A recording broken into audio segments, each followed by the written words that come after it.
আমাকে একা একা গুটি গুটি পায়ে নামতে দেখছেন? হ্যাঁ, ঠিকই দেখছেন। হ্যালো গাইস, আসসালামু আলাইকুম। সবাই কেমন আছেন? এই গরমে কোথাও যাওয়ার কথা বললে খুব ভয় লাগে।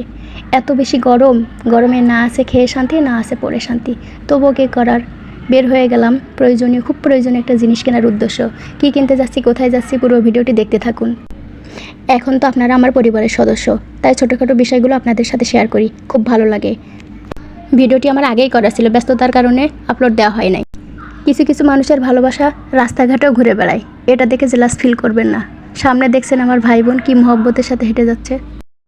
এত বেশি গরম ছিল, তাই ভাবলাম মার্কেটের ভিতর দিয়ে হেঁটে যাই, একটু ফিরি ফিরি এসির বাতাস খেয়ে যেতে পারবো।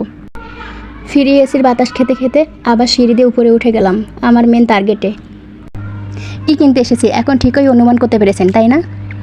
হ্যাঁ, এখন যেহেতু নতুন করে এই প্রফেশনে কাজ করতে চাচ্ছি, তাই টুকিটাকি প্রয়োজনীয় জিনিস খুবই দরকার।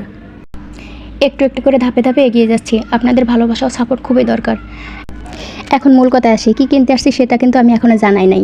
তবে এটা জানি আপনারা খুব ট্যালেন্ট, আপনারা বুঝে গেছেন আমি কী কিনতে এসেছি। অনেকে আমাকে কমেন্ট বক্সে জিজ্ঞাসা করেন, আপু আপনার কি ক্যামেরাম্যান আছে? না রে ভাই, এখনও ওই পর্যায়ের ওই মাপের হয়ে উঠতে পারে নাই। হ্যাঁ, তবে স্বপ্ন দেখতে তো মানা নেই, স্বপ্ন দেখি জীবনে কিছু একটা করতে পারবো। আসলে কষ্টের ফল কখনো বৃথা যায় না। একা একা ভিডিও মেক করা, ভিডিও শ্যুট করা খুবই কষ্ট। আমরা যারা এ ধরনের কাজ করি তারাই জানি একটা ভিডিও মেক করতে যেয়ে কত কষ্ট করতে হয়, কত সময় অপচয় হয়ে যায়। তবু আপনাদের একটু বিনোদন এবং ভালোবাসা পাওয়ার জন্য এই কষ্ট কিছুই মনে হয় না। যেহেতু আমার বায়োতে আমি বলেছি মোটিভেশনাল কথার পাশাপাশি আপনাদের সাথে দৈনন্দিন কাজের কিছু কিছু অংশ শেয়ার করব, তাই আমার এ ধরনের উদ্যোগ নেওয়া। কী কিনলাম আনবক্সিং পার্টি দেখতে চাইলে আমার পরবর্তী ভিডিওর দিকে খেয়াল রাখুন। টাটা অ্যান্ড টেক কেয়ার, আল্লাহ হাফেজ।